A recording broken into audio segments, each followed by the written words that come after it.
राधा वल्लभ श्री हरिवंश राधा वल्लभ श्री हरिवंश राधा वल्लभ श्री हरिवंश राधा वल्लभ श्री हरिवंश। वृंदावनेश्वरी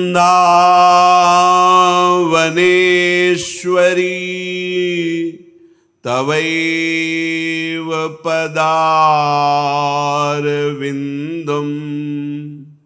प्रेमामृतैकमकरन्द रसौघपूर्णं हृद्यर्पितं मधुपते स्मरतापमुग्रं निर्वापयत् परम शीतलमाश्रयामि निर्वापयत् परम शीतलमाश्रयामि।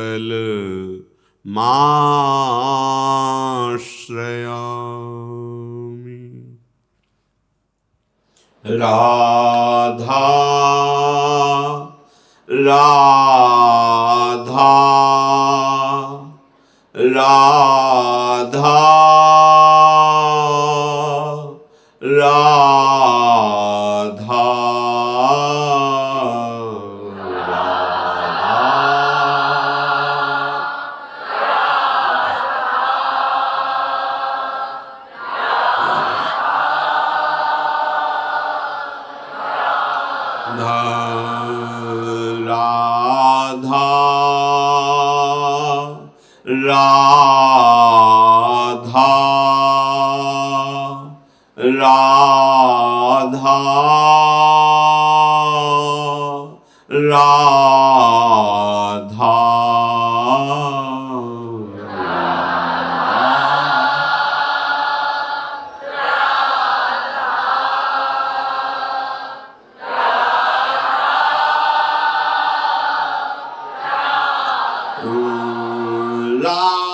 राधा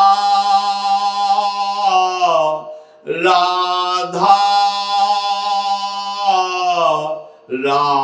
राधा राधा राधा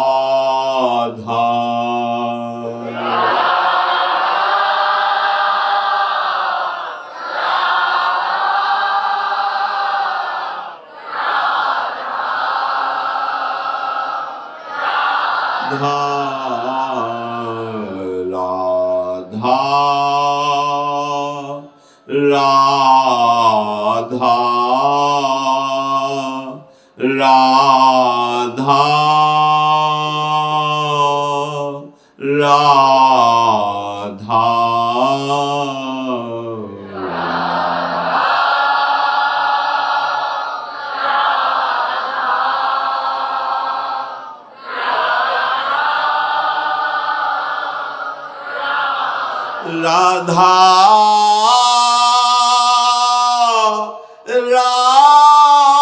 राधा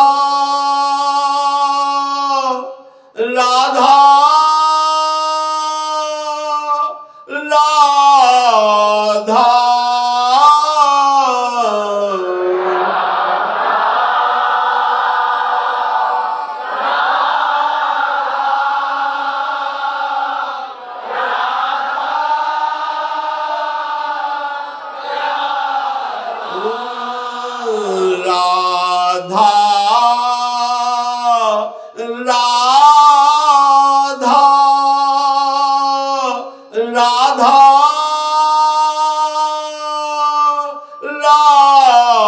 राधा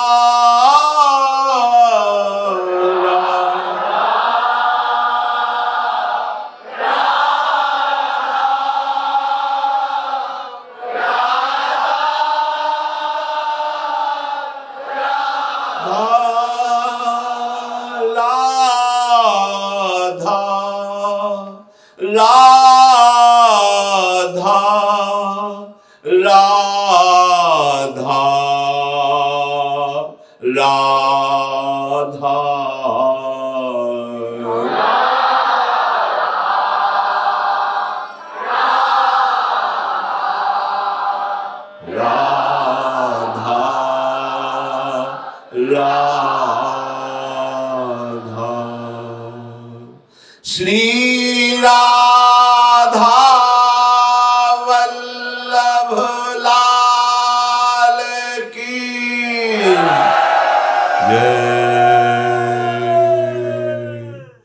परम सच्चिदानंद घन प्रेमानंद स्वरूप नवनिवृत्त निकुंज महामहिम परम पावन श्री वृंदावन धाम, श्री वृंदावन धाम के लाडिले युगल चंद्र श्री श्यामा श्याम समस्त हित परिकर निज परिकर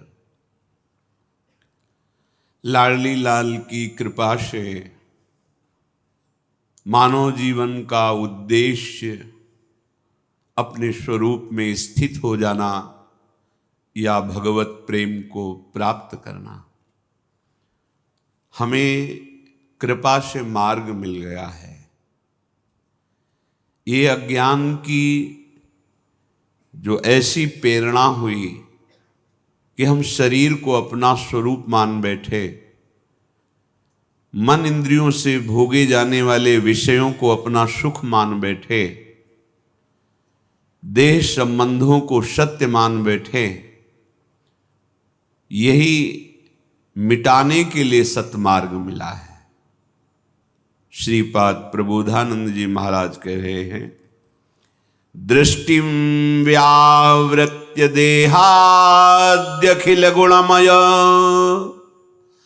द्वैत जालादनन्ते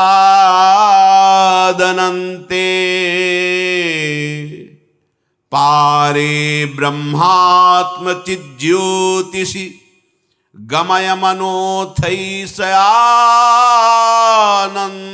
सांद्रे ज्योतिष्यावेशायाथो मधुरतर महा काम बीजे रसाब्धौ तस्मिन् वृंदावनम तदघनमिह भज तौ नागरौ गौरनीलौ। हे भाई, ये जो देह है त्रिगुणमयी है। तीन देह हैं, स्थूल सूक्ष्म कारण। कई लोग जो अज्ञान की वृत्ति से युक्त हैं वो नहीं जानते तो प्रश्न करते हैं कि आप कहते हैं पाप कर्म करोगे तो नरक मिलेगा, शरीर तो यहीं छूट गया, आत्मा को कष्ट नहीं होता तो फिर नरक कौन भोगता है? आत्मा को कष्ट नहीं होता पर तुम जान पाए कि तुम आत्मा हो? नहीं जान पाए। तो स्वप्न में तुम्हें जब चाकू मारी जाती, स्थूल देह पड़ा होता है तो तुम्हें पीड़ा होती है कि नहीं? उस समय आत्म तत्व भी रहता है और स्थूल देह भी सैया पे पड़ा होता है, पर तुम्हें पीड़ा होती है ना? हाँ, होती है। तो जागने पर वो दुख निवृत्त हो जाता है। स्थूल सूक्ष्म कारण से भी अलग एक शरीर मिलता है जिसका नाम है यातना देह। उसमें मृत्यु शब्द नहीं है। भयानक मृत्यु जैसे कष्ट होने पर भी मरोगे नहीं, भोगना पड़ेगा, उसे यातना देह कहते हैं। जब शरीर यहां से छूटता है, शुभ कर्मों के अनुसार जब सुख भोगने का, लौकिक सुख भोगने का संयोग बनता है तो देव शरीर मिलते हैं, दिव्य। दुख भोगने के लिए यातना देह मिलता है और प्रेम रस पान करने के लिए भाव देह मिलता है।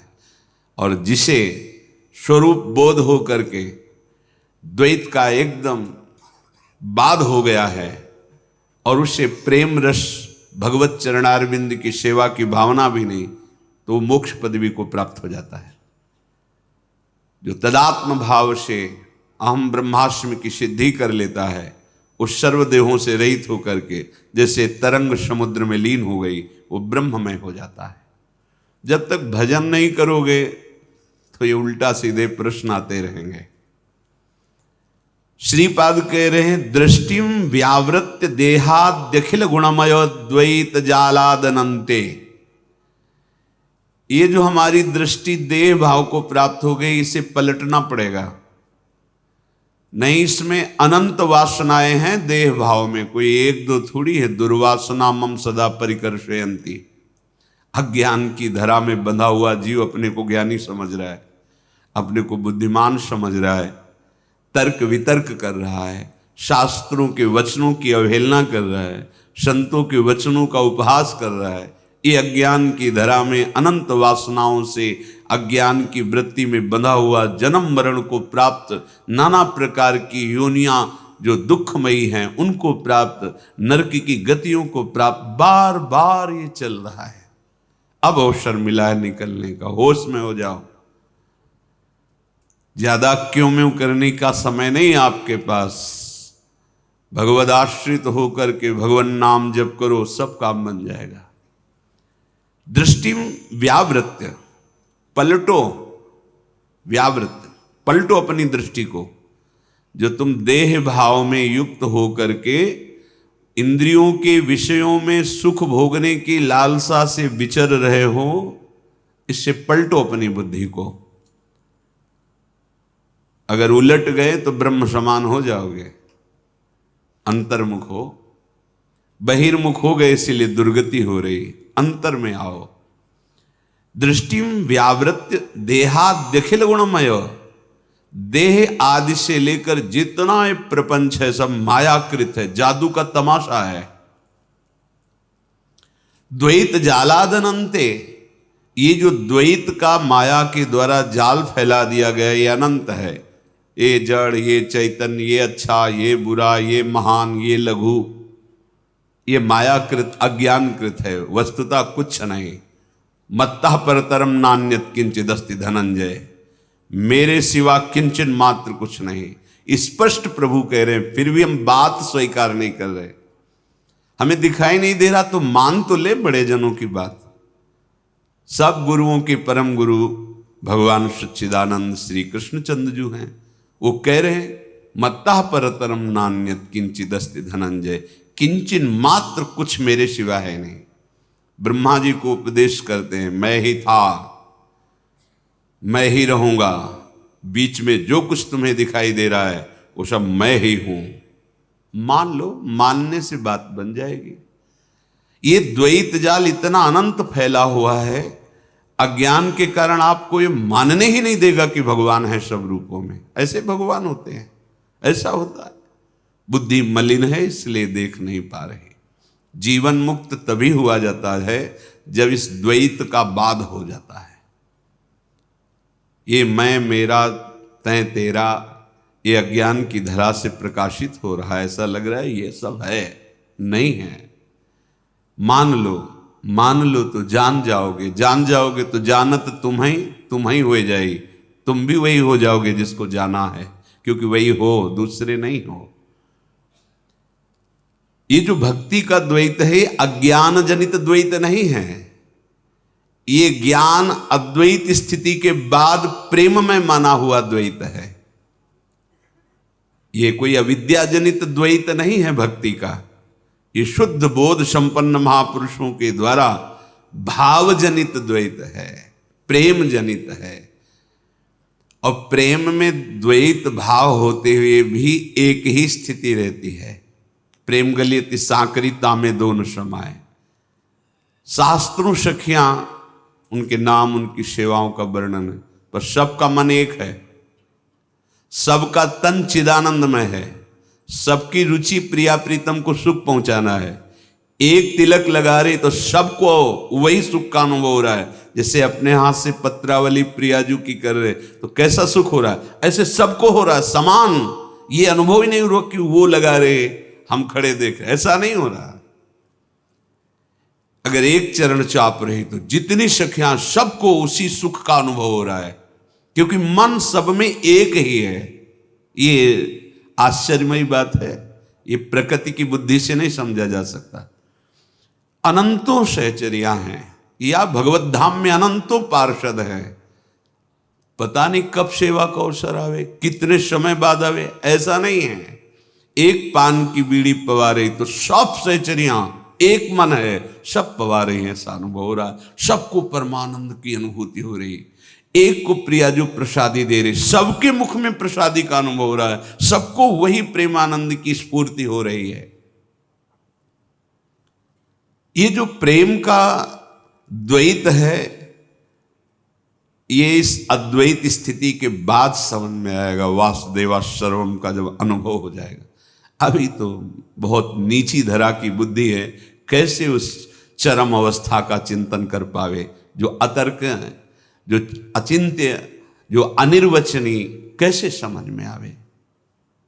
श्रीपाद कह रहे हैं, पारे ब्रह्मात्म चित ज्योतिषि गमय मनोथैस आनंद सांद्रे। जो असीम महिमा में ब्रह्म तत्व है, जिसे पर ब्रह्म परमात्म तत्व कहते हैं, वो चिदानंद ज्योतिर्मय है।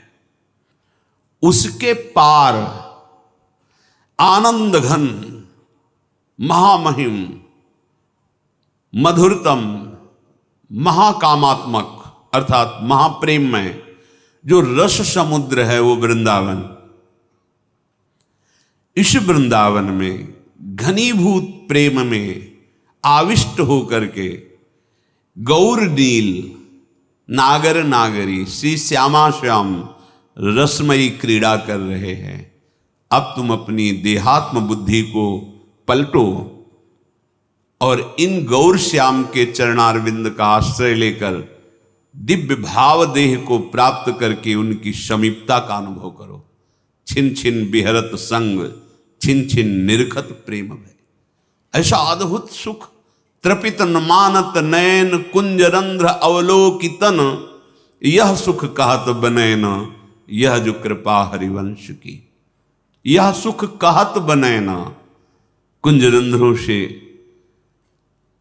अपने प्राणाराध्य श्री श्यामा श्याम की मंद मुस्कुराहट, तिरछी चितवन, अद्भुत उनका हास्य विलास, जब ये रसमय भावदेह को प्राप्त हुआ उपासक पान करता है, फिर उसके लिए कोई सुख आकर्षणकारी नहीं रह जाता। मोक्ष सुख भी, कैवल्य परम पद भी उसके लिए श्रीपाद कह रहे। पर ये सुख मिलता उसी को है जो श्रीधाम का आश्रय ले लिया, श्रीधाम के रसिकों का संग कर रहा है। बहुत प्रकार से हमारे भगवान के अवतार, उनकी लीलाएं, तो ऐसे बहुत प्रकार के भाव वाले भक्त हैं। सबकी चरण वंदना है, सब महामहिम जगत को पावन करने वाले हैं। पर ये जो प्रेम रस वृंदावन का है, ये अत्यंत एकांतिक रस है। इसीलिए न देवैर ब्रह्माद्यैर न खलु हरि भक्तैर न सुहृदा दिभिर यद्वै राधा मधुपति रहस्यम सुविदितम तयोर्दासी भूत्वा तदुपचित केली रस्म हो दुरंता प्रत्याशा हर हर दशुर गोचरे तुम। न देवताओं को ये सौभाग्य है, न ब्रह्मा को सौभाग्य है, और यहां तक कि हरि भक्तों को भी ये सौभाग्य दुर्लभ है। यहां तक कि 3 गोपिनते दुर्लभ माई, नित्य विहार सहज सुखदाई। इसीलिए श्रीपाद कह रहे हैं, चांडालैरपि थुत्कृत इह चेत वृंदावने लभे बसतिम आमृति यदि तत्कृपयैवाथ समस्तम तृणाय मन्येहम्। श्री वृषभानु ब्रजपति दुर्लील कुमारयो स्मरातुरयो नव नव कुंज विहारा हारावली वल्लुठन्तु मे कंठे।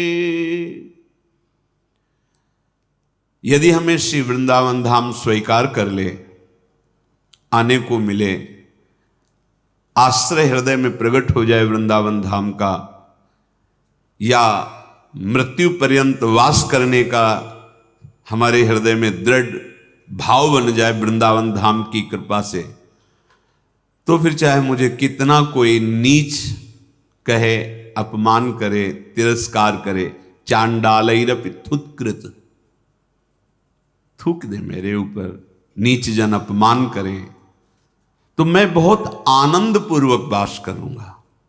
ध्यान दीजिए, क्यों ऐसा क्यों? नीचापमानम शुद्धा, नीच पुरुषों द्वारा किया हुआ अपमान मैं अमृत के समान मानकर सीधा वृंदावन का सेवन करूंगा, क्योंकि इससे हमारा अहम गलित हो जाएगा और दैन्य भाव आ जाएगा।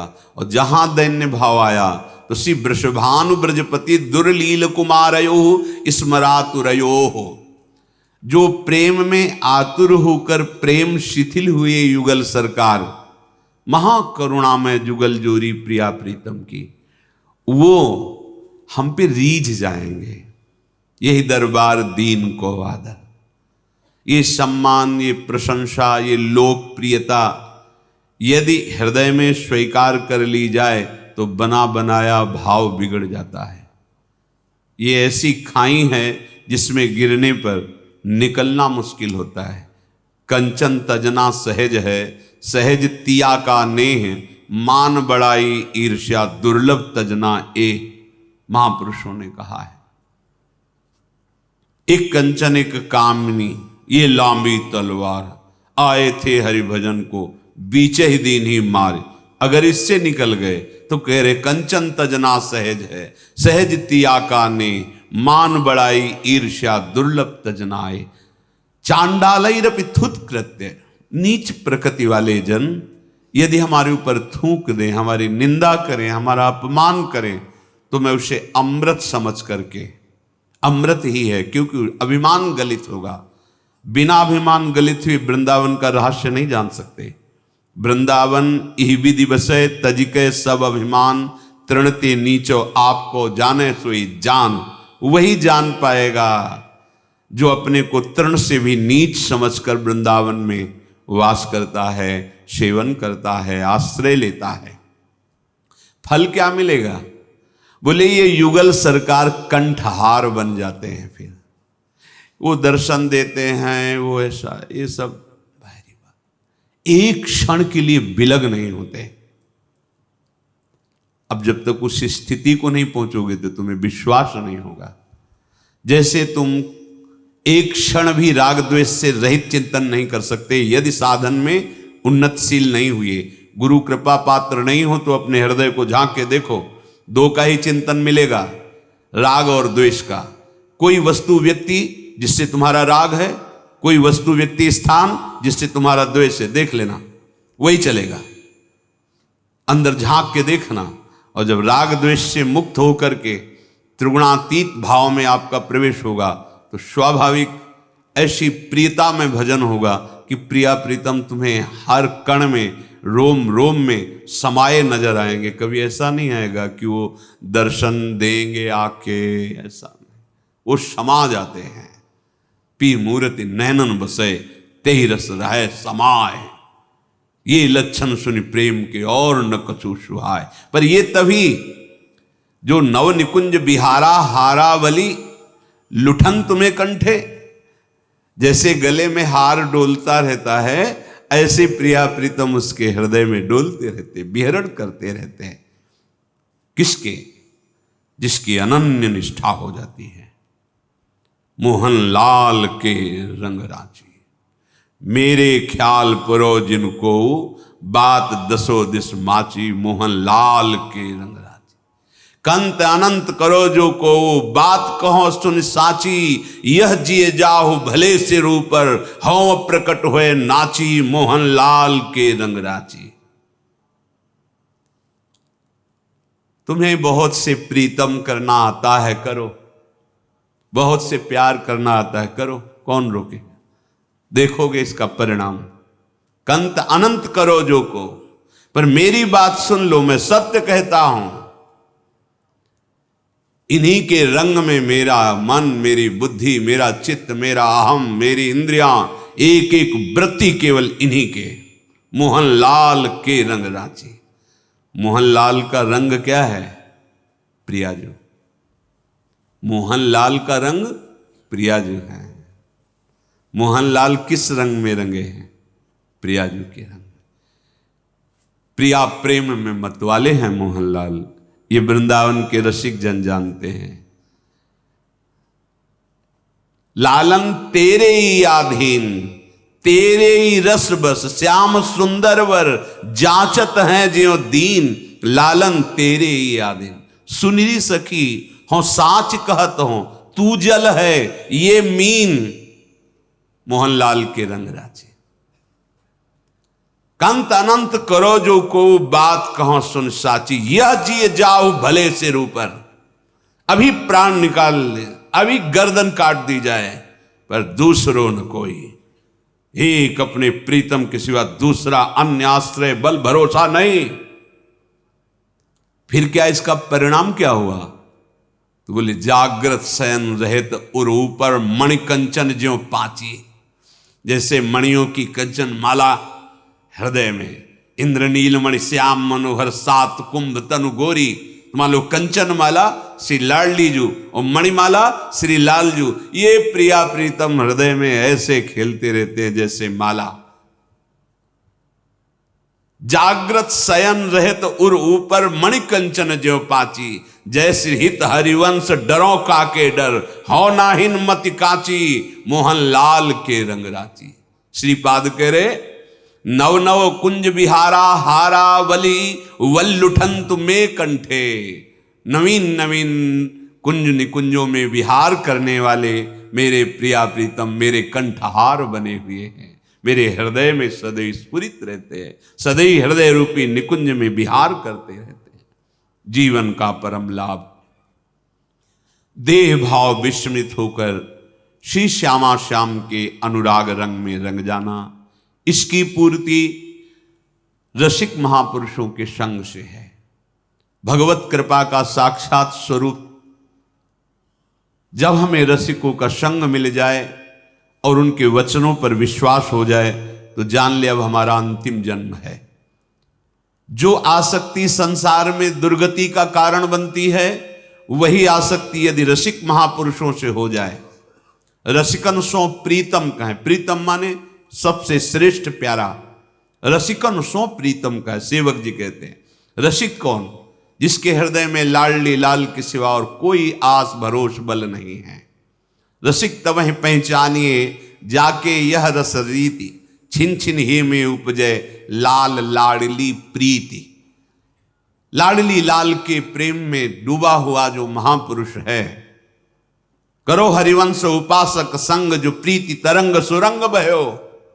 जो प्रिया प्रीतम के प्रेम रंग में रंगा हुआ अद्भुत केली रूपी तरंगों में विहरण कर रहा है, ऐसे रसिक महापुरुष का यदि संग प्राप्त हो जाए तो फिर दुर्लभ कुछ नहीं। कहो कृपा उपजे के भांति, तो रसिकन संग फिरो दिन राती। रात दिन रसिकों के वचनों के अनुसार तुम्हारा समय व्यतीत हो रहा है तो रसिक संग हो रहा है, और रसिक संग हो रहा है तो प्रेम अभंग निश्चित प्राप्त हो जाएगा। नितिक धर्मिन संग, तो रंग बढ़त नित नित सरस, नित नित प्रेम अभंग। यह जो कृपा हरिवंश की, रसिक महापुरुषों के संग के प्रभाव से मन और 5 ज्ञानेंद्रियां जो प्रकृति की तरफ है उनको पलट दे, प्रभु की तरफ कर दे। निरंतर उनके नाम रूप गुण लीला धाम का चिंतन करते हुए समय व्यतीत करे। प्रिया प्रीतम रीझ जाएंगे ये देखकर कि मेरे सिवा इसका कोई बल नहीं है, और वो प्रकाशित हो जाएंगे।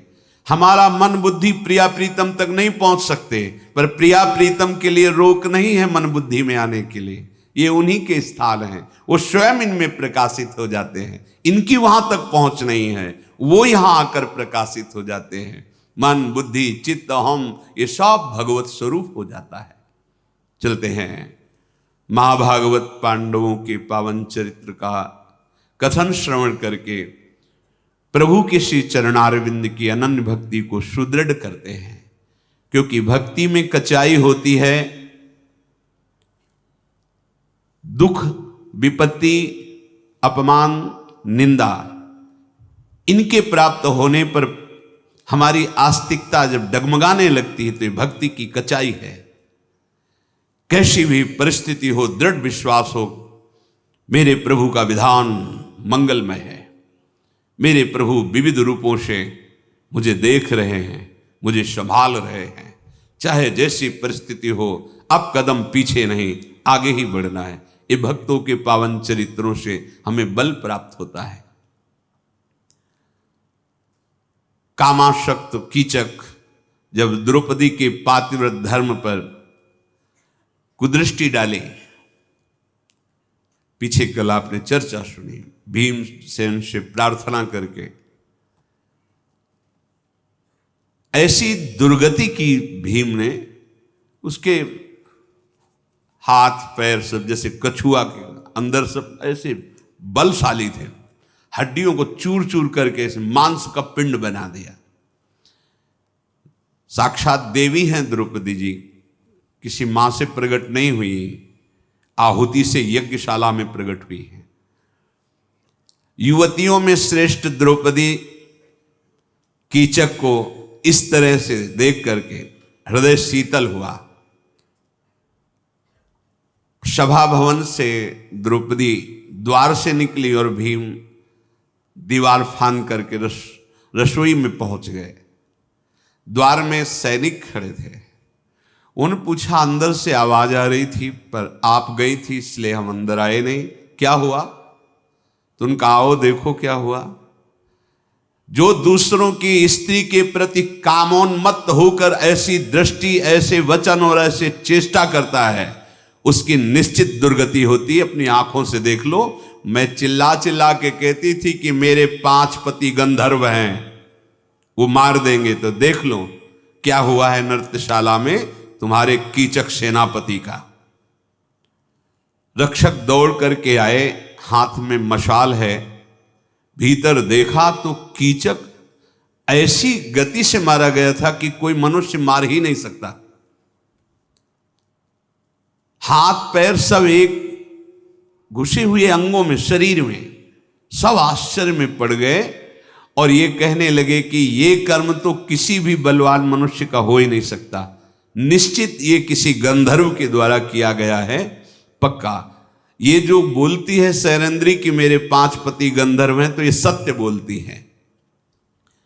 दौड़ करके महाराज विराट को सूचना दी, कीचक के अन्य बंधु बांधवों को सूचना दी। सब रोते विलाप करते हुए वहां आए। सबने देखा कि जैसे कछुए के अंग अपने उसका ऊपर का दृढ़ भाग होता है उसमें अंदर कर ले, ऐसे छाती में हाथ घुसे हुए, पेट में पैर घुसे हुए, खोपड़ी धसी हुई, सब के रोंगटे खड़े हो गए सब की ये दुर्गति देखकर। कीचक का दाह संस्कार हो ऐसा महाराज विराट ने आदेश किया। तो कीचक के जो भाईजन, उन्होंने कहा कि मेरे महाबली भाई की अंतिम इच्छा थी सैरंध्री, इसी के कारण इसके पति गंधर्व ने मारा है, इसको पकड़ो और बांध लो शव के साथ, तो अंतिम इच्छा पूर्ण हो जाएगी। कीचक के साथ इसको जला दो चिता में। ये दुष्ट है, इसको यही दंड मिलना चाहिए। ऐसे महारथी मेरे भाई की इच्छा को पूर्ण न करके अपने पतियों से मरवा डाला, तो इसको अब हम मारेंगे, साथ में कीचक के जलाएंगे। विराट वहीं समीप खड़े थे। विराट से कहा तुम्हारी क्या आज्ञा है? तो उनका मेरी भी यही आज्ञा है। इस सैरंध्री के कारण ही महान सेनापति कीचक मारा गया।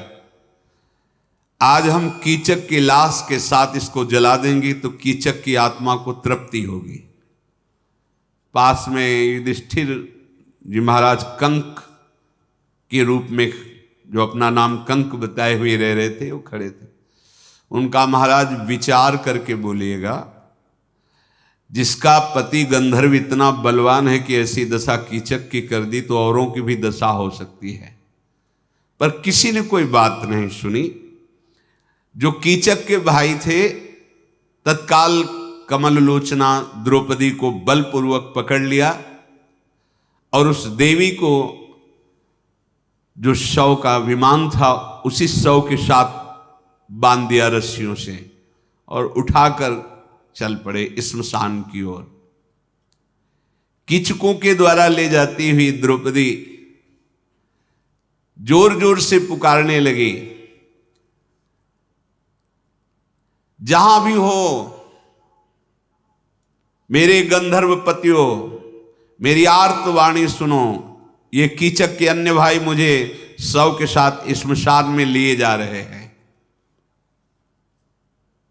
द्रौपदी की वो आवाज, अभी रसोई में पहुंचे ही थे भीम, ये कान में पड़ी, बिना विचार किए वो बोले, सैरंद्री, तुम जो कुछ कह रहे हो तुम्हारे गंधर्व पतियों ने सुन लिया है, तुम निश्चिंत हो जाओ, अब तुम्हें बिल्कुल भय करने की जरूरत नहीं है और मत पुकारना अब। ऐसा कहकर महाभाव भीम ने छलांग लगाई रसोई से और फांद करके सबसे पहले स्मशान में पहुंचे। और ये लोग मार्ग से, दरवाजे से, राजनगर से बाहर जा रहे हैं। वहां जाके केवल लंगोट और पूरी रज लेकर के आसपास पूरे शरीर में ऐसे, और एक विशाल ताड़ का वृक्ष उखाड़ कर कांधे पे रख के पहले ही तैयार है। बड़े बलवान सैनिक और 105 कीचक के भाई भीमसेन वहीं स्मशान भूमि पहले से तैयार खड़े हैं। ये सब बड़े प्रसन्न होते हुए जा रहे हैं कि द्रौपदी को जलाएंगे कीचक के साथ। जब वो दूर से देखा एक पहाड़ जैसे भीमसेन वृक्ष लिए हुए खड़े हैं, उस वृक्ष की ऊंचाई 10 व्याम थी। भीमसेन दोनों भुजाओं में भर करके उसे बिल्कुल तैयार हालत में दूर से ऐसे दिखाई दे रहे थे मानो दंडपाणी भगवान यमराज काल दंड लिए खड़े हो। सिंह के समान क्रोध से भरे हुए भीम को देख करके कीचक भयभीत हो गए। भय से इतना कांप गए कि कीचक के जो भाई जन थे वो शव को भी लेने की हिम्मत नहीं रख पाए, रख दिए और कहा कि जो हमारे भाई की दशा की थी, हमें लगता वही ये गंधर्व है। छोड़े और भागने लगे। भीमसेन घुमा करके वृक्ष वहीं से मारा। वृक्ष के प्रहार से वो गिर पड़े। वायु वेगशाली भीम वायुपुत्र है ना, वायु वेग से आगे से गए। जितने सैनिक, जितने उनके भाई बंधु बांधव, सबको वहीं मार गिराया। यमराज के घर सबको भेज दिया। फिर द्रौपदी के पास आए, रस्सी खोली और कहा, आज से तुम्हारे सामने कोई आंख भी नहीं उठाएगा इस विराट नगर में, तुम जाओ। अब आंसू मत बहाना। दुर्धर्ष वीर जिसकी रक्षा में हो उसको आंसू बहाना उचित नहीं। देखो, तुम भी विश्वास करो, ये भगवान के भक्त हैं और हमारे रक्षक भगवान हैं। भीम कह रहे हैं, दुर्धर्ष वीर जिसकी रक्षा में उसको आंसू बहाना उचित नहीं। तो अनंत ब्रह्मांडों में जितना भी बल किसी के पास है, हमारे बल समुद्र भगवान के एक अंश से है। देखो ना, पूरे ब्रह्मांडों को एक सरसों के दाने के समान भगवान शेष जी अपने फड़ पे धारण करते हैं। जो भगवान की सेवा में निरंतर रहते हैं वो शेष भगवान। अनंत महिमा, अनंत बल हमारे प्रभु का, वो हम उनके दास होकर के भयभीत हों, हम उनके दास होकर किसी और से याचना करें और से अपनी रक्षा की बात सोचें। जो कभी भी कहीं भी ऐसे अपराध करेगा उसका निश्चित नाश हो जाएगा, भीमसेन ने कहा। देखो, जो आप मनमानी वृत्तियों को छूट दे रहे हैं, ये आपके पतन का ही हेतु है। इसे सीमा में बांधो, शास्त्र मर्यादा में रखो, तो शांति मिलने लगेगी। त्यागात शांति अनंतरम, भोगात शांति अनंतरम नहीं कहा भगवान ने, त्यागात शांति अनंतरम। धर्म से चलो। हे कृष्णे, अब तुम जाओ, आज से विराट नगर तुम्हारे लिए दूसरा ही होगा। भीमसेन के द्वारा मारे गए 105 कीचक के भाई और कीचक और सहस्त्रों वीर सैनिक, पूरा श्मशान भूमि पट गई वीरों से। जैसे कोई जंगल को काट के गिरा दे, ऐसे सूरवीर पड़े हुए थे। उस समय श्मशान भूमि में जो गांव के, नगर के लोग थे, उनको भीम ने नहीं मारा था। सैनिकों को कीचक के और उनके भाइयों को, वो सब देखकर भाग पड़े, विस्मय में पड़ गए कि ये सैरंध्री के पति वास्तविक गंधर्व और बड़े बलवान हैं। विराट के पास जाकर के निवेदन किया कि महाराज, कीचक मारा गया, 105 भाई उसके मारे गए, जितने सैनिक थे सब मारे गए, मारने वाला एक पर्वताकार गंधर्व जिसका प्रहार वज्र जैसा, पर आपके किसी नगरवासी को नहीं मारा। द्रौपदी बंधन मुक्त हो गई थी, महल की ओर जा रही है, तो नगर का जो भी आदमी देखता सैरंध्री जा रही, तो कोई आंख उठा के नहीं देख रहा है। भीम ने कहा था जाओ, अब आज से विराटनगर तुम्हें दूसरा नजर आएगा। किसी की भी, स्त्री पुरुष बालक बूढ़े, किसी की हिम्मत नहीं, क्योंकि गंधर्व अव्यक्त है, वो देख रहा, मार डालेगा के। किसी की, द्रौपदी जिधर से जाती है सबकी ग्रीवा झुकी। ऐसा विराट के सामने भी नहीं होता कि सब ग्रीवा झुका दे, बड़े सावधानी से उनकी रक्षा के लिए भी देखते, लेकिन कोई द्रौपदी के सामने देख भी नहीं रहा है, सब शांत, जिधर देखते रास्ता खाली, कोई देख भी नहीं सकता। विराट की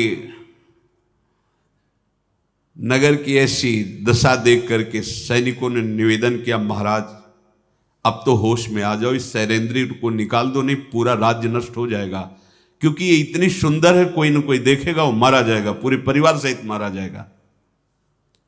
कोई ऐसी नीति निकालिए जिससे तत्काल सैरेंद्री को नगर से निकाल दिया जाए। अपने जो मंत्रणा देने वाले मंत्रियों से सलाह की, कहा पहले अंत्येष्टि संस्कार करो कीचकों का, और जो सैनिक, उनका संस्कार हुआ, सीधे महल में विराट गए और अपनी पत्नी सुदेशना से कहा कि अब मेरी हिम्मत तो है नहीं कि सैरंध्री से मैं आंख मिला के बात कर सकूं, डर लग रहा है, मार डालेगा गंधर्व, तुम बात करो उससे, हम ये नहीं कह सकते तुम नगर से निकल जाओ, तुम कहो कि मैं महाराज के ही वचन बोल रही हूं कि कल्याण तुम्हारा हो सैरंध्री, अब तक हमने तुम्हें रख लिया महल में, अब तुम्हारी जहां रुचि हो चली जाओ, एक क्षण भी अब तुम्हें महल में नहीं टिकने दिया जाएगा, क्योंकि हमें डर लग रहा है, पता नहीं तुम्हारा कब तिरस्कार हो जाए, गंधर्व किसको मार डाले। सब पूरा नगर भयभीत है, महाराज भयभीत है। ये जो मैं बात कह रही हूं महाराज के मुख की बात कह रहा हूं, उनकी हिम्मत नहीं कि आपसे बात कर सके। द्रौपदी मन में विचार करती कि कुछ ही समय रह गया है, अगर ये नगर से निकाल देंगे तो जो हमारे पांचों पति यहां सेवा में हैं वो एकदम चिंतित हो जाएंगे। द्रौपदी ने कहा महारानी, मैं एक क्षण में अभी आती हूं और आपको उत्तर देती हूं। नृत्यशाला में गए, दिन था ना, तो अर्जुन जी नृत्य सिखा रहे थे राजकुमारियों को, नवयुवतियों को। समीप जाकर के देखा, दृष्टि मिलाई, कन्याओं सहित अर्जुन नजदीक आए, जो नृत्य करने वाली राजकुमारियां थी उनके साथ, और अपने स्वभाव के अनुसार बोले, सैरंध्री तुम ठीक हो ना? चलो, सुना तुम्हारे ऊपर संकट आया था, किसी गंधर्व ने तुम्हारे संकट को दूर कर दिया, मारा गया कीचक, तुम्हारे भाग्य अच्छे हैं, तुम उन पापियों के हाथ से छूट गई, वो मारा गया, तो तुम कुछ इस विषय में बताओगी? सैरंध्री ने कहा कि तुम तो राजकुमारियों के सामने तालियां बजाओ और नाचना सिखाओ, तुम्हें क्या मतलब इस बात से कि हमारे ऊपर क्या बीतीत हो रही है, क्या कष्ट पड़ रहा है? तुम तो राजकुमारियों को नचाओ और गाओ और तालियां बजाओ। सैरंध्री को जो दुख मिल रहा है उसके विषय में तुमने सोचा? ये सब तुम लोगों ने छूट दी, इसीलिए मुझे दुख मिला है, और अब हंसी उड़ाने के लिए पूछ रहे हो कि अपने मुख से कुछ बताओ तुम्हारे साथ क्या हुआ। बृहन्नला ने कहा, कल्याणी तुम क्या समझती हो मैं सुखी हूं? ये नपुंसकता प्राप्त करके और ये राजकुमारियों को नाचना गाना सिखाना, क्या तुम समझती हो हमें कितना दुख अनुभव में आ रहा है? तुम्हारे साथ जो हो रहा है उसको तुम तो भोग ही रहे हो, लेकिन तुम्हारे चिंतन से मेरे को कितना कष्ट हो रहा है, मैं अपनी को संभाल के रख रही हूं, तुम्हें क्या पता? तुम क्या जानो कि मेरे हृदय में कैसा हो रहा है? निश्चय निश्चय किसी वीर पुरुष की पत्नी को कोई ऐसे देखे तो उसके हृदय में कैसा होता है, ये तो तुम्हारे पति गंधर्व ही जानते होंगे, पर मैंने तो ऐसे पूछ लिया तुमसे। द्रौपदी ने ऐसे किया कि यहां तो बात करने का अवसर ही नहीं। फिर राजभवन में आ गई और सुदेशना से जाकर कहा कि आप जो कहती शीघ्र चली जाओ, बस मेरे कुछ दिन रह गए हैं, आप निश्चित, मैं प्रसन्नता पूर्वक आपके यहां से स्वयं चली जाऊंगी, कुछ दिन रह गए हैं। 13वां दिन तो उस दिन था जब बात कीचक के यहां भेजने की हुई थी। बस मुझे कुछ दिन रहने दो और मैं वचन देती हूं कि महाराज विराट का मंगल ही होगा, कोई अमंगल नहीं कर सकता। गंधर्व लोग बल के अभिमानी हैं पर धर्म और नीति के अनुसार चलने वाले हैं। आप डरो मत, गंधर्वों से कुछ नहीं होने हैं। और मैं किसी सिद्ध प्रयोजन से यहां रुक रही हूं, आप बाद में जानेंगी। मैं आपसे केवल प्रार्थना करती हूं, गिने गिनाए कुछ दिन, बस मेरा भरण पोषण तुमने लगभग 1 वर्ष हो रहा है, कुछ दिन रह गए किया है, तो थोड़ा सा और समय व्यतीत कर लेने दो। सुदेशना ने कहा कि पूरा नगर भयभीत है तुमसे, मैं भी दुख से मोहित हो रही हूं क्योंकि मेरे 106 भाई मारे गए, पर मुझे भय लग रहा है तुमसे एक कहने में कि चली जाओ या रहो, दोनों में। पर अगर तुम हम मुझे वचन दो कि मेरे पति और पुत्र और मेरी प्रजा को तुम्हारे गंधर्वों से कोई हानि अब नहीं पहुंचेगी, तो तुम्हारी जय दिन मान हो, स्वेच्छा से रह लो, क्योंकि मुझे जबरदस्ती हटाने में भी भय लग रहा है कि गंधर्व मार देंगे। कीचक के मारे जाने पर विराट को और मंत्रियों को बहुत दुख हुआ, क्योंकि महाबली इसी के द्वारा सुरक्षित था विराट नगर। सब मन में विचार कर रहे हैं कि ऐसा कौन हो सकता है जो कीचक को ऐसी दुर्गति से मार सकता है। अब बात फैली विराट नगर में, विराट नगर से अन्य नगरों में, अन्य देशों से, सब पूरे विश्व में फैल गई। कीचक महाबली विराट का सेनापति साला ऐसी दुर्गति से मारा गया। दल के दल बैठकर यही बात करते कि नहीं नहीं, कोई ऐसा गंधर्व नहीं जो इस गति से मार सके। दुर्धर्ष वीर कीचक की इस मृत्यु का समाचार वायु की तरह सब जगह फैलने लगा। अज्ञातवास की अवस्था में पांडवों का पता लगाने के लिए बहुत से शास्त्रों की संख्या में गुप्तचर अलग अलग देशों में भेजे गए थे। वो ग्रामों में, राष्ट्र में, नगरों में, जंगलों में, ऋषियों के आश्रमों में गुप्त रूप से जानकारियां लेते हुए विचरण कर रहे थे। सब वापस पहुंचे कि गिने हुए 2-4 दिन ही रह गए थे। सब सभा में पहुंचे जहां भीष्म जी, कर्ण जी, कृपाचार्य जी, द्रोणाचार्य जी, दुर्योधन, ये सब बैठे हुए थे। अलग अलग देश प्रांतों से सब गुप्तचर वापस हुए। गुप्तचर बोले महाराज दुर्योधन से, हमने कोई देश नहीं बचा, कोई जंगल नहीं बचा, कोई आश्रम नहीं बचा, निर्जन गुफाएं, लताओं के समूह, गुल्म, कोई ऐसा नहीं बचा जहां मैंने ढूंढा ना हो। ऊंचे ऊंचे पर्वतों के शिखर, देश, जनसमूह के स्थान, शून्य स्थान, तराई के गांव, बाजार, नगर, कहीं भी पांडवों का पता नहीं लगा। आपका कल्याण है, क्योंकि आप पांडवों से ही तो भयभीत थे। मुझे ऐसा लगता है कि वो मृत्यु के गाल में समा गए।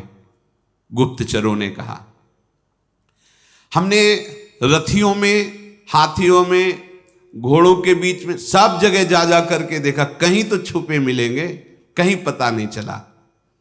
हां, इतना पता चला है कि उनके सारथी, उनके रथ, उनके घोड़े द्वारिकापुरी में भगवान श्री कृष्ण बलराम के पास हैं, क्योंकि जब यज्ञातवास को जा रहे थे तो उनको वहां भेजा था और धौम्याचार्य जी को भेजा था द्रुपद देश।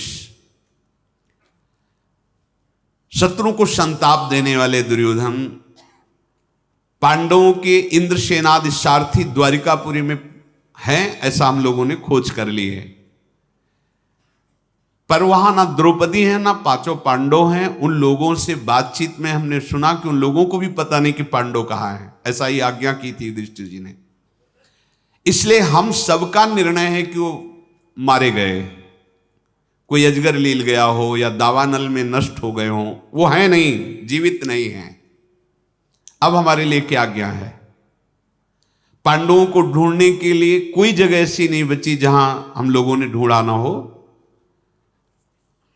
हां, एक बात अगर आपकी पकड़ में आवे तो अभी अभी हमें अपने गुप्तचरों से, जो गुप्तचरों के प्रधान थे, पता चला है कि विराटनगर में महाबली सेनापति 10,000 हाथियों का बल रखने वाला कीचक मारा गया है।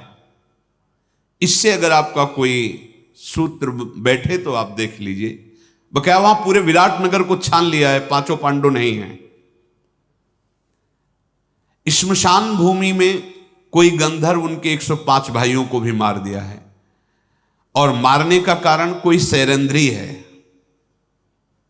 अब आप इस पर विचार कर लीजिए और मुझे आज्ञा कीजिए।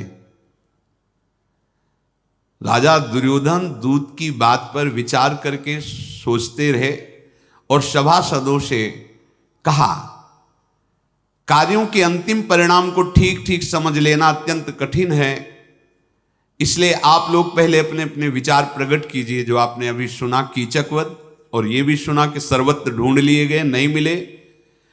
13वां वर्ष पूर्ण होने वाला ही है। अगर पूर्ण हो गया तो सत्य प्रतिज्ञ पांडव निश्चित हमारा नाश कर देंगे। सत्यव्रती पांडव मद की धारा बहाने वाले गजराज के समान, भारी विषधर के समान वो हम पर टूट पड़ेंगे।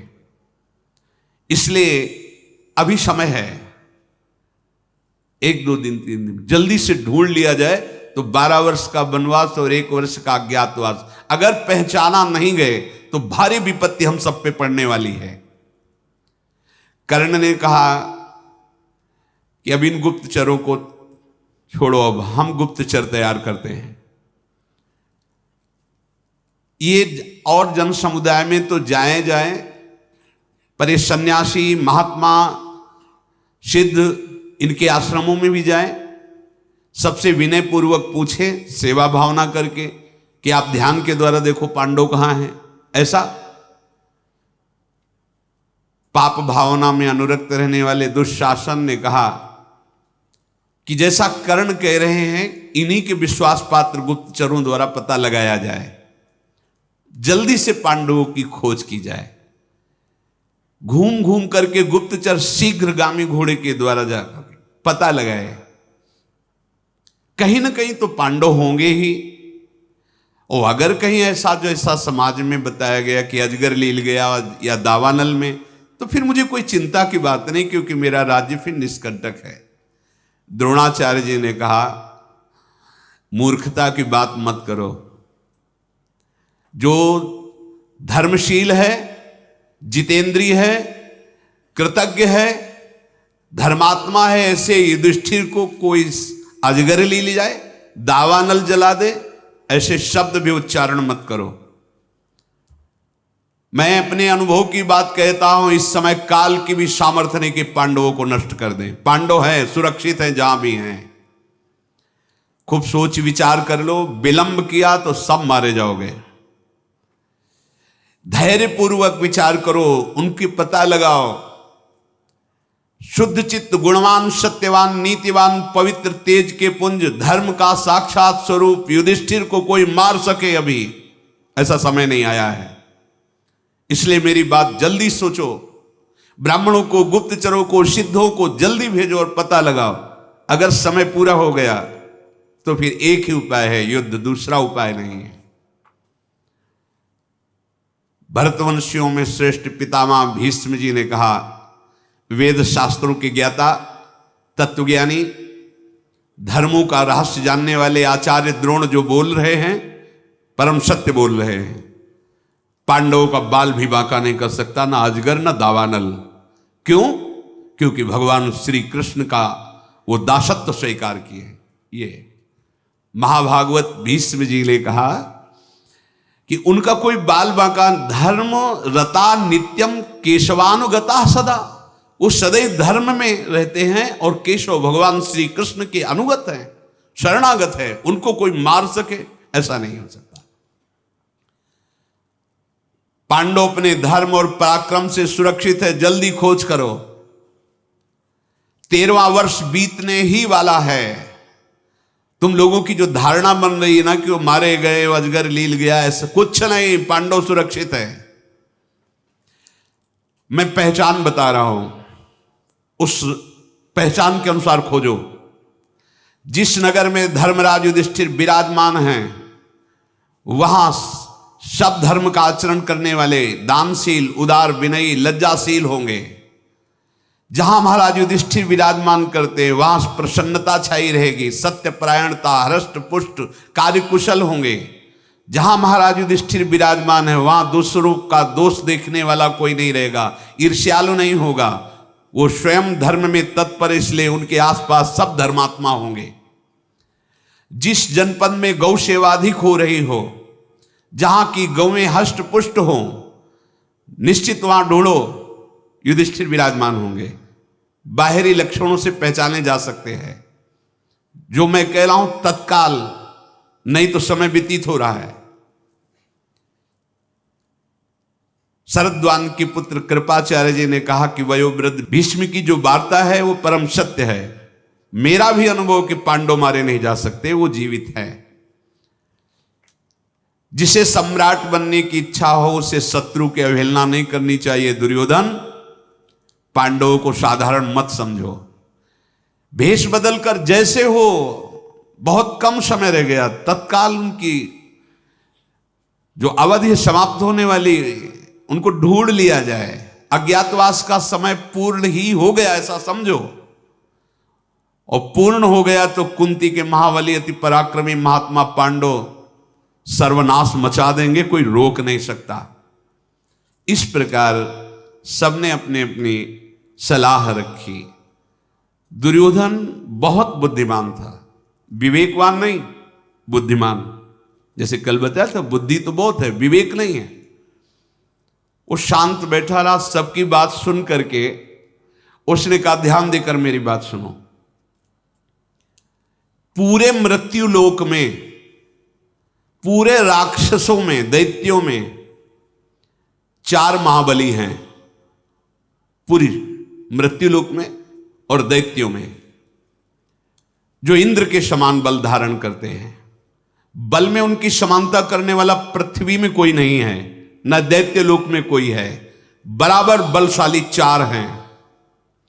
भगवान शेषावतार बलदेव जी, और पराक्रमी मद्राज शल्य, और महान पराक्रमी भीमसेन, और चौथा ये कीचक। ये 4 महाबली हैं। बलराम जी अगर मारते कीचक को तो ये बात फैल जाती, क्योंकि द्वारिका से वो चढ़ाई करते। बलराम जी ने मारा नहीं। शल्य आते तो उनकी सेना विराटनगर पर आक्रमण करती, शल्य आए नहीं। चौथा कीचक मारा गया है तो बचे भीमसेन। भीम ने ही मारा, मेरा पक्का निर्णय है।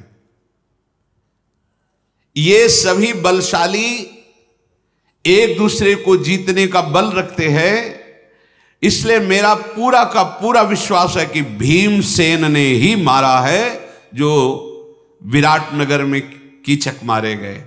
पक्का निर्णय मुझे। पर जब तक पहचान साबित नहीं की जाएगी तब तक बात नहीं होगी।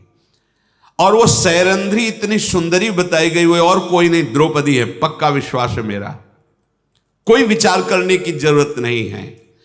द्रौपदी के निमित्त कीचक की बुद्धि बिगड़ी होगी और भीमसेन ने गंधर्व का नाम रख करके उसको मार दिया है। कीचक मारा गया, भीमसेन ने मारा, पक्का। इसलिए बिना विचार के विराटनगर पर आक्रमण कर देना चाहिए। भीमसेन ऐसा पराक्रमी वीर है कि वहां रह रहा है और आक्रमण सह नहीं पाएगा वो। युद्ध में निकल आएगा, हम पहचान लेंगे। फिर 12 वर्ष का वनवास, 1 वर्ष का अज्ञातवास। पितामह भीष्म जी, द्रोणाचार्य, कृपाचार्य, कर्ण, सब एक साथ उसकी प्रशंसा की। बिल्कुल ठीक तुमने, ये सब एक पक्ष हो गया है। भोजन का बहुत बड़ा प्रभाव होता है, जैसा खाओ अन्न वैसा बने मन। जरूर जरूर दुर्योधन की प्रशंसा करने लगे, बहुत सुंदर विचार किया, पक्का ऐसा ही है, क्या करना चाहिए। अब हमें विराटनगर की तरफ तुरंत सेना सजा करके आक्रमण करना चाहिए। पहले गोधन, उनका गौओं का अपहरण करना चाहिए। पांडव जहां रहते हैं वहां कोई आक्रमण हो वो शांत नहीं बैठ सकते, क्योंकि वीर पुरुष हैं, वो कोई कायर नहीं है। जहां वो हमारे सामने आएंगे हम पहचान लेंगे, जहां पहचान लिए तो हमारा संकट दूर हो जाएगा। त्रिगर्त देश के राजा महाबली सुशर्मा भी वहां बैठे हुए थे, जिनको बहुत बार कीचक ने पीट पीट के भगाया था। कीचक मारा गया। अब उनकी जलन विराट पर थी, तो उन्होंने कहा कि मुझे आदेश करो, एक तरफ से हम अपनी सेना सहित आक्रमण हो, दूसरी तरफ से आप घेर लो विराटनगर को। कर्ण ने दुर्योधन से कहा, बहुत सुंदर बात, दोनों तरफ की चढ़ाई में जरूर पांडव निकल पड़ेंगे और हम उन्हें पहचान लेंगे। बलपूर्वक कीचक ने बहुत से राजाओं को सताया है। मत्स्य नरेश बहुत बार जो विजय प्राप्त की वो कीचक के बल से, विराट में इतने सामर्थ्य नहीं है। चलो तत्काल सेना को सजाने का आदेश करो, ठीक अवसर है। विराट के यहां रत्न धन सब हम ले लेंगे, बंदी बना लेंगे विराट को, और सब आपस में बांट लेंगे, गोधन रत्न आदि सब। इसलिए सेना को सुसज्जित किया जाए, कई टुकड़ियों में बांट दिया जाए। पितामह भीष्म, आचार्य द्रोण, शरद्वान पुत्र कृपाचार्य, ये सब ने स्वीकृति दे दी, हां ऐसा ही किया जाए। जिधर आक्रमण का निश्चय किया गया, कौरव के सैनिक उधर तैयार होकर चलने लगे। सुशर्मा ने त्रिगर्त के साथ अर्थात अपने देश के सैनिकों के साथ जो दिशा निश्चित की गई उधर चल पड़े। भयानक सेना कौरवों की, अरे जिसमें भीष्म जी, द्रोणाचार्य जी, कृपाचार्य जी, अश्वत्थामा, कर्ण आदि, और सुशर्मा भी बहुत बलवान, सब विराट नगर की तरफ चल पड़े। सप्तमी की तिथि को अग्निकोण की तरफ से सुशर्मा ने चढ़ाई की, और अष्टमी को निश्चित किया गया था कौरव दूसरी तरफ से आक्रमण करके जो उनकी गौशालाएं थी पहले गोधन का अपहरण करेंगे। 13वां वर्ष भली भांति पूर्ण हो चुका जब ये नगर में चढ़ाई के लिए पहुंच गए। अब इसमें समय लगा, पूरे अज्ञात वर्ष का समय पूर्ण हो गया है। व्यतीतः समयः सम्यक वसताम वै पुरोत्तमे, पूरा समय हो गया। ये युद्ध प्रारंभ होने के पहले ही समय 1 वर्ष का अज्ञातवास सम्यक पूरा हो गया। सुशर्मा ने वेग से आक्रमण किया और लाखों गौवें विराट की अपने अधिकार में कर ली। बड़ा कोलाहल मच गया, धूल उड़ रही थी। जितने भी गोपगण बलवान रक्षा में थे, कहां उस राजा की सेना और कहां गोपगण, पर गोपगणों ने रक्षा का प्रयास किया, पर उन सैनिकों के भाले, मूसल, फरसे, भिंदीपाल, इन सब अस्त्रों के प्रहार से वो छिन्न भिन्न हो रहे थे। ग्वाले भयभीत होकर के भागे और महाराज विराट की सभा में जाकर के कहा कि सावधान हो जाइए, आपकी गौओं का अपहरण त्रिगर्त देश के नरेश सुशर्मा ने आक्रमण करके अपने अधीन कर लिया, और बहुत से ग्वालों जो सेवा करने वाले ग्वाले उनको मार दिया गया है। आप जल्दी अपने गौ रक्षा कीजिए। हमारा तिरस्कार करके उन्होंने हमारे भाइयों को मार दिया, गोप जनों को, और गौओं को हाँक कर लिए जा रहे हैं। आप छुड़ाने की चेष्टा कीजिए नहीं, आपका यश और आपकी गौएं ये दोनों आपके हाथ से चली जाएंगी। राजा तो एकदम घबरा गए। तत्काल, ये पहले से पता हो तो तैयारी होती, रथ, हाथी, घोड़े, पैदल सबको तत्काल आदेश किया सैनिक तैयार हो जाएं। वो स्वर्णमय रथ पर स्वयं विराट विराजमान हुए और अपने जो परिकर के भाई बंधु थे उनको तैयार किया। जब रथ जोत रहे थे तो कंक ने कहा युधिष्ठिर जी ने कि हमें ऐसा लगता है कि आपके यहां जो घोड़ों की रक्षा करता है और जो गौओं की रक्षा करता है और जो रसोईया है ये महावीर हैं, इनके लक्षणों से पहचान में आता है। और महाराज मैं 4 प्रकार के धनुर्वेद की प्रकांड जो पद्धतियां हैं उनका मैं ज्ञाता हूं, केवल पासे ही चलाना नहीं जानता हूं। आप अनुमति दीजिए कि मैं आपका रसोईया और आपकी जो घोड़ों की सेवा में और जो गौ की सेवा में अर्थात नकुल सहदेव ये चारों आपके साथ हो जाएं तो आपकी सुरक्षा अच्छी हो जाएगी। मत्स्यराज ने कहा कि पासे चलाना और रसोई बनाना, गौ सेवा करना, शुभ सेवा अलग है, लेकिन युद्ध में वो महाराज आप चिंता मत करें। मैंने देखा है, क्योंकि मैं महाराज युधिष्ठिर के पास आत्मवत रहा हूं ना, तो ये लोग भी सेवा में ही थे वहां, क्योंकि सबने अपना परिचय दिया था। मैं युधिष्ठिर की गौ सेवा करता हूं, मैं अश्व सेवा करता हूं, मैं युधिष्ठिर का रसोईया हूं। तो कहा मुझे परिचय है। ये ऐसे बलशाली कि जहां ये खड़े होंगे वहां पराजय हो ही नहीं सकती। राजा ने कहा यदि तुम्हारी ऐसी परीक्षा की हुई बात है तब तो जैसे रथ कवच हमने धारण किए वैसे आप लोग धारण कीजिए। अनायास महान पराक्रमी पांडवों ने नकुल, सहदेव, भीम और युधिष्ठिर ये तैयार हो गए। रथों पर बैठकर बड़ी प्रसन्नता से नगर से बाहर निकले। दिन ढलते ढलते घेर लिया जाकर सुशर्मा को, जो गौओं का अपहरण किए थे। महाबली भीमसेन की गदा के आगे कोई टिक थोड़ी रहा था और युधिष्ठिर का भाला प्रसिद्ध था, कई कई सैनिकों को एक प्रहार में नष्ट कर देना। युद्ध महाराज विराट भी कोई साधारण नहीं, पर उस कोटि के बलवान नहीं जिस कोटि के पांडव बलवान हैं। युधिष्ठिर ने व्यूह रचना तत्काल की अपने भाइयों की, नकुल, सहदेव, भीम, युधिष्ठिर चारों ऐसे ढंग से और घेर लिया।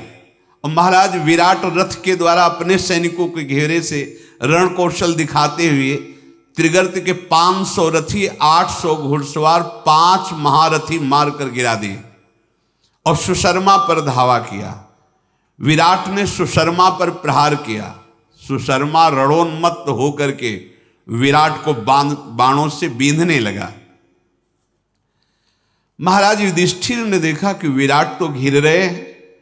सुशर्मा ने विराट की सेना को मथ करके विराट के घोड़ों को मार दिया, सारथी को मार दिया और दौड़ करके विराट को बंदी बना लिया। भयभीत हो गए विराट।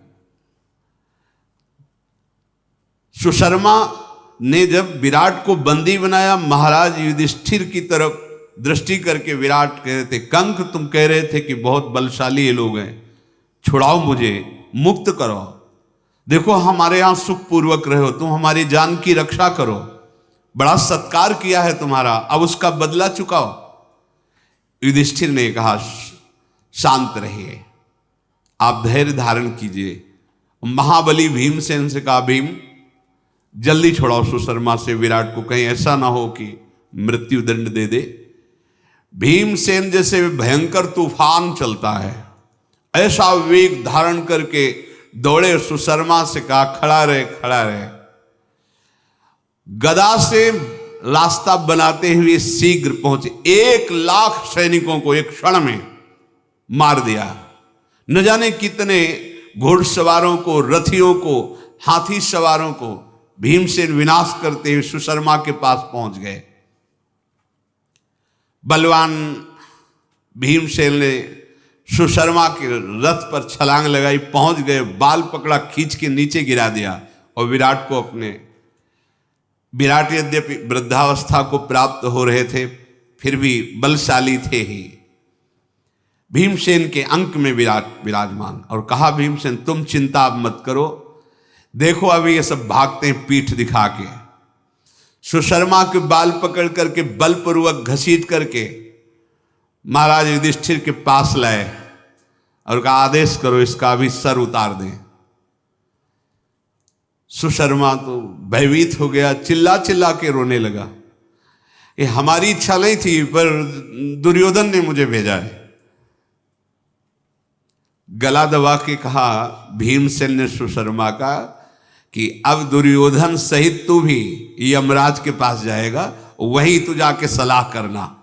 युधिष्ठिर जी बड़े दयालु है, युधिष्ठिर जी। युधिष्ठिर जी नहीं नहीं नहीं, इसको मारो मत, नहीं नहीं मारो मत। कहा, आप जहां होता है वहां आप छोड़ देते हो, वही बाद में अपने लिए काल बनता है।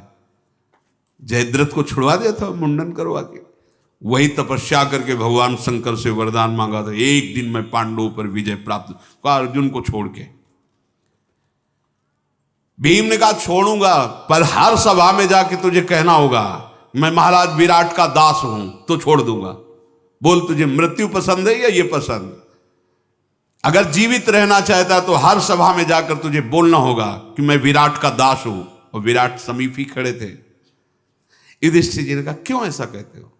मैं तुम्हें मुक्त करता हूं, तुम किसी सभा में जाके मत कहना, छोड़ो इसे। छुड़वा दिया। सुशर्मा बोले, इतनी दयालुता तो मैंने कभी किसी में देखी ही नहीं। युधिष्ठिर जी से कहा, आप कहो या ना कहो, मेरा हृदय बार बार कहेगा कि मैं आपका दास हूं। युधिष्ठिर प्रसन्न होकर के कहा, आप अपने देश को वापस जाइए, सुखपूर्वक रहिए। विराट ने कहा, युद्ध में मैं तो मारा गया था, आपने मेरी जान बचाई। कंक, आज से मैं तुम्हारा ऋणी, ये विराट नगर तुम्हारे अधीन, क्योंकि मैं तो मर ही चुका था, फंस गया था, वो मार देते। तुमने मेरी जान बचाई, आज से मैं मस्त देश का स्वामी तुम्हें मानूंगा और सेवक मैं रहूंगा। युधिष्ठिर ने कहा, नहीं नहीं महाराज, आपने हमें बहुत सुख सुविधा पूर्वक रखा, इसलिए देश भी आपका और मैं आपके सहयोग में हूं। महाराज आप ऐसे वचन बोल रहे हैं, यही हमारे लिए काफी हैं, आप सुखपूर्वक रहिए। अब इधर तो ये पता नहीं था कि दुर्योधन भी चढ़ाई कर रहे हैं, यहां आनंद पूर्वक रात्रि व्यतीत कर रहे हैं। अब दिन में चलेंगे। और दूतों से कहा कि नगर में जा कह दो विजय सी प्राप्त हुई है, बड़े उत्सव मनाए जाएं। इधर दुर्योधन, क्योंकि सप्तमी को ये युद्ध सुशर्मा और अष्टमी को उनका था, ओ पूरे द्रोणाचार्य, भीष्म पितामह, बड़े बड़े महापुरुष, अरबों की संख्या में सब। एक दूत भाग करके आया और कहा कि लाखों गौओं को अधीन बनाते हुए कौरव सेना विराट नगर की तरफ बढ़ रही है। और ये सब पांडव, नकुल सहदेव, भीम, युधिष्ठिर, विराट और सेना, ये त्रिगर्त सुशर्मा की सेना को परास्त करके उधर ही पड़ाव डाले हुए, नगर में नहीं है। भाग करके नगर में आया तो राजकुमार उत्तर केवल नगर की रक्षा में थे। और ये बहुत ही सुकुमार तत्व समझो, बहुत ही सुकुमार थे। ज्यादातर ये महल में ही रहते थे, दास दासियां और पत्नियां उनके बीच में हंसी मजाक हो, ऐसे रहना, और अपनी बड़ाई मारते रहते थे। इस बीच में तो ग्वाला भाग करके आया और उसने कहा, राजभवन में जाकर के देखा, वहां तो युद्ध हो रहे हैं और ये विनोद कर रहे हैं अपनी स्त्रियों से, दासियों से, ऐसे बैठे हंसी मजाक। महाराज की जय हो। उत्तर से, उत्तर ने कहा, हाँ क्या सूचना लाए हो? बोले, उधर तुम्हारे पिता युद्ध में, इधर कौरवों की सेना आ चुकी है और आपके गोधन का अपहरण करके विराट नगर की तरफ बढ़ रही। राजकुमार आप तो महाबली है ना? उसने कहा, हाँ महाबली तो हूं ही। तो बोले, आप कौरवों की सेना को रोकिए, चल के परास्त कीजिए, चल करके आप अपने गोधन को छुड़ाइए और नगर की रक्षा के लिए। अब स्त्रियों के सामने क्या कहे, कुछ लोग ऐसे होते हैं जो वीरता स्त्री और बच्चों के बीच में, और जब वीरों के सामने पहुंचते हैं तो पसीना आ जाता है। उन्होंने कहा कि युद्ध तो मैं कर सकता हूं कौरवों से, भीष्म से भी कर सकता हूं, मैं सुयोग्य हूं, इस समय मैं राष्ट्र का स्वामी हूं, क्योंकि महाराज युद्ध में गए तो पूरा अधिकार मेरे हाथ में है। अगर मेरे पास कोई उत्तम सारथी होता तो मैं अर्जुन जैसी वीरता दिखा सकता था। तो सैरंध्री द्रौपदी जी वही थी, देखा है थे और कहा अर्जुन जैसी वीरता दिखा सकते। बोले सैरंध्री तो तुम हमें छोटा मोटा वीर समझती हो? बोले नहीं, मैं तो महावीर समझती हूं तुमको, लेकिन अर्जुन को कभी देखा है? कहा देखा नहीं पर सुना है, मैं अर्जुन जैसी वीरता दिखा सकता हूं अगर सारथी मिल जाए। उत्तर ने स्त्रियों के बीच में अपनी बड़ाई मैं ऐसा बोली, बड़ी उत्साहजनक प्रशंसाजनक बातें की। उस ग्वाले ने कहा महाराज यहां बैठ के प्रशंसा करने का समय नहीं, सेना आगे बढ़ती चली आ रही, आप कुछ कीजिए। उन्होंने कहा कोई सारथी होता तो चल देते, अब सारथी कोई नहीं है, हमारे योग्य सारथी चाहिए। युद्ध के लिए तो मैं पूर्ण समर्थ हूं, पर सारथी चाहिए। जैसे वज्रधारी इंद्र दानवों को भयभीत करते हैं, वैसे मैं शांतनु नंदन भीष्म को, दुर्योधन को, द्रोणाचार्य को, कर्ण को, अश्वत्थामा को, सबको भयभीत कर दूंगा। बृहन्नला दूर खड़ी थी, हंस रही थी देख देख के कि अभी देखा नहीं होगा तुमने भीष्म आदि को, इसलिए ऐसा मेरे सामने क्या 2 मुहूर्त में सबको परास्त कर दूंगा। जब ऐसी वो डींग हाँक रहे थे तो सैरंध्री नजदीक आई और कहा राजकुमार आपकी बातें सुन के तो आपको ऐसा लगता है विश्व के अद्वितीय वीर आप हैं। हां, तुम्हें कोई संशय? तो बोले आप कुछ वीरता भी तो दिखाइए ना, बार बार ग्वाला कह रहा है कौरववंशिया है, सारथी नहीं है कोई, इसलिए नाचना ना आता हो तो बोले आंगन टेढ़ा है इसलिए मैं नाच नहीं सकता, वैसे तो मैं बहुत अच्छा नाच लेता हूं। हां, सैरंध्री ने कहा सारथी की व्यवस्था मैं कर दूं, जो खांडो प्रस्थ को जलाने वाले गांडीव धनुषधारी अर्जुन हैं उसी के बल से खांडो प्रस्थ जला, ऐसा सारथी। कौन है? अपने घर में रहने वाली बृहन्नला, ये सारथी बोलेगी, राजकुमारियों को नचाती ये सारथी। मान लो, द्रौपदी ने कहा जो सैरंध्री थी, मान लो कि साक्षात अर्जुन ही है, ऐसी कला इसमें है, अगर ऐसा है तो देख लो प्रयास करके राजी हो। अब तो डर लगने लगा कि सारथी भी मिल रहा है।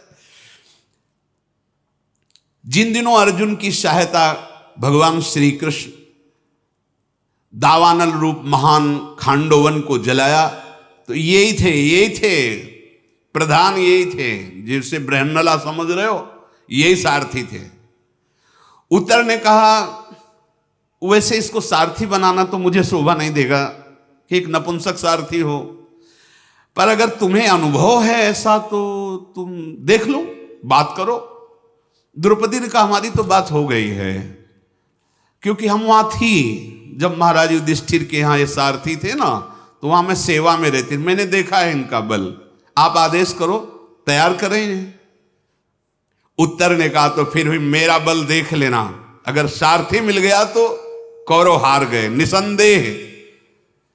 सैरंध्री ने कहा कि अपनी बहन से बोलो कि जाके प्रार्थना करे बृहन्नला से। तो उत्तर ने उत्तरा से कहा बहन तुम जाओ और प्रार्थना करो कि वो हमारी सारथी बन जाए। उत्तरा नजदीक गई और अर्जुन से प्रेम पूर्वक बोली, बृहन्नले हमारे राष्ट्र में बड़ा संकट उपस्थित हो चुका है, पिताजी दूसरी दिशा में युद्ध में हैं और कौरव पक्ष बहुत बलवान आक्रमण करते, और मेरे भैया बड़े वीर हैं, आप उनकी सारथी बन जाएगी बस थोड़े दिन के लिए। अभी उनका सारथी नहीं है इसलिए वो ऐसा कह रहे हैं। बृहन्नले अगर सारथी बन गई तो युद्ध कला में मेरे भैया कितने प्रवीण ये तुम देख लोगी, उत्तरा ने कहा। सुना है तुम अर्जुन के सारथी रहे हो। होगा हाँ, मैं सारथी रहा हूं, तुम्हारी इच्छा ऐसी है तो ठीक है, मैं स्वीकार करता हूं। राजकुमार तैयार हो, तुम कवच बांधो, धनुष लो, और मैं सारथी के पद पे बैठता हूं। घोड़ों की लगाम संभाली, बैठ गए। अब वो तो सर्वगुण संपन्न साक्षात गांडीव धनुषधारी अर्जुन है। देर नहीं लगा, सामने पहुंचा दिया। वो खड़े होके जे ही देखा भीड़ तो कांपने लगे, पसीना आ गया, बैठ गए और कहा बृहन्नला देखो, हम स्त्रियों के बीच में तो बोल के आ गए, मेरी सामर्थ्य नहीं कि मैं खड़ा रह सकूं। अरे बोले महाराज, आप तो बड़ी वीरता की बातें कर रहे थे, अभी तो हमने परिचय ही नहीं दिया। देखो वो श्वेत वस्त्र धारण जो किए हुए खड़े हैं, वो कुरुवंश के पूजनीय भीष्म पितामह हैं, वो द्रोणाचार्य है, विराट कुमार, ऐसे ऐसे बता रहे। और वो कूदे रथ से, भाग पड़े। जब पीछे मुड़ के देखा तो है ही नहीं, दौड़ करके उन लोगों पे चोटी संभाली, साड़ी कमर में बांधी, दौड़ करके पकड़ करके लाए और कहा ये वीरों को शोभा देता है, तुम क्या जाके महल में बात करोगे। बोले मुझे जीवित रहना है, मुझे मरना नहीं है ऐसे महावीरों से। अर्जुन ने कहा सावधान, वो कुछ करें इसके पहले हम चुपचाप बैठ जा, तुझे बिल्कुल युद्ध नहीं करना है, तू केवल लगाम पकड़े रहना, मैं जैसा कहूं वैसा तुम लगाम खींचते रहना, घोड़े यथास्थान पहुंचते रहेंगे, मैं युद्ध करूंगा। तो ऐसे मुड़ के पीछे देखे कि युद्ध आप करो। बोले इन धनुषों से नहीं, ये धनुष तो तुम्हारे हमारे भुजा का वार ही नहीं सह पाएंगे, ये खिलौने तुम अपने पास रखो, चलो। और रथ लेकर उस शमी वृक्ष के पास गए जिसमें गांडीव धनुष आदि विराजमान थे। कहा कि इसमें जिस समय पांडवों ने अज्ञातवास लिया था तो इसमें उनके दिव्य अस्त्र रखे हैं, मुझे पता है। तुम वृक्ष पे चढ़ो और अंदर देखो इस खोखले में, और वो धनुष निकाल के लाओ, वो अर्जुन का गांडीव धनुष है। चूंकि मैं सारथी रहा हूं तो उसको चलाना भी आता है। तो कांप गया कि अर्जुन का गांडीव धनुष। फिर जो आगे चर्चा हुई वो आगे। श्री राधा वल्लभ लाल की।